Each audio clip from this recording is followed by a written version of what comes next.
अब मेरो छोरीले चाहिँ म के अरे म्युजिक क्लास लानु आँटेको हो र आजदेखिको हो।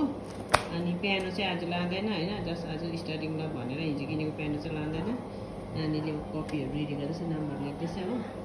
सेर्या यति हेर बेटा, नानी राम्रो गर्नु ल, कि राम्रो सिक्नु, किनकि उसको आपाको चाहिँ इच्छा थियो क्या। अब उसले पहिला सानोमा सिक्छु भन्थ्यो, उसले अब गर्नु सकेन। हरेक कुरा त कहाँ सबैले गर्नु सकिन्छ होइन। त्यही भएर उसले चाहिँ उसको हरेक खुसी चाहिँ उसको आफ्नो होइन नानी, जस्ट म्युजिक क्लास लिएको न तिम्रो त्यो कपीको स्कुल त्यस्तो गर्नु पर्दैन।